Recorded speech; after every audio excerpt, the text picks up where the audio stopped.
അല്ല, അത് ഈ കോൺഗ്രസ് ഒരു വലിയ ജനാധിപത്യ പ്രസ്ഥാനമല്ലേ.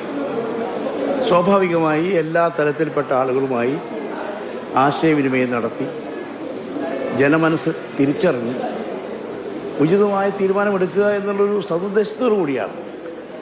അങ്ങനെ നല്ല തീരുമാനം വരട്ടെ എന്നാണ് നമ്മുടെ എല്ലാം പ്രത്യാശ. പരസ്യമായി പ്രതിഷേധം പ്രവർത്തിച്ചുകൊണ്ടിരുന്നുണ്ട്. രാവിലെ കെ പ്രേമചന്ദ്രൻ സംസാരിച്ചു.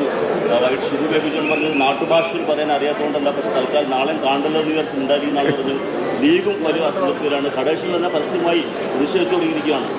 അല്ല, അതൊക്കെ നമുക്കറിയാം, നാച്ചുറൽ ആണല്ലോ.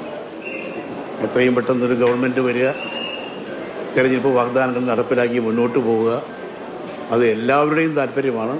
കോൺഗ്രസിൻ്റെയും ഘടകകക്ഷികളുടെയും UDFിൻ്റെ ആകെ താല്പര്യം അതാണല്ലോ. അതിൻ്റെ ആത്മാർത്ഥത കൊണ്ടുള്ള പ്രതികരണങ്ങളെന്നല്ലാതെ തികച്ചും സതുദ്ദേശപരമായ പ്രതികരണങ്ങൾ മാത്രമാണത്.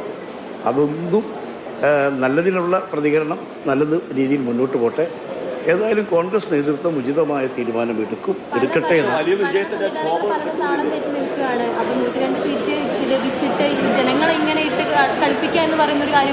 ഇല്ല, അങ്ങനെ സംഭവിക്കുന്നില്ല. കാരണം എത്രയും പെട്ടെന്ന് വരുമല്ലോ. എത്രയും അതൊക്കെ പലപ്പോഴും പല സ്റ്റേറ്റുകളിലൊക്കെ ഉണ്ടായിട്ടുണ്ടല്ലോ. അതൊന്നൊരു പുതുമയുള്ള കാര്യമല്ല. ഏതായാലും തീരുമാനം നേരത്തെ വന്നിരുന്നെങ്കിൽ കുറച്ചുകൂടെ നന്നായി വരും. വലിയ വിജയത്തിന് ശോഭ കിട്ടുപോയില്ലേ?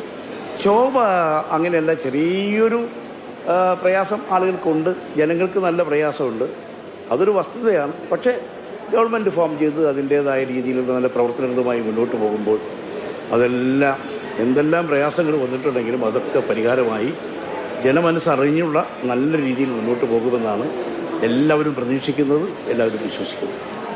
VM സുധീരൻ മുൻ KPC പ്രസിഡന്റ് സംസാരിച്ചതാണ്. അദ്ദേഹം ഡൽഹി യാത്രയ്ക്ക് ശേഷം തിരികെ വന്ന്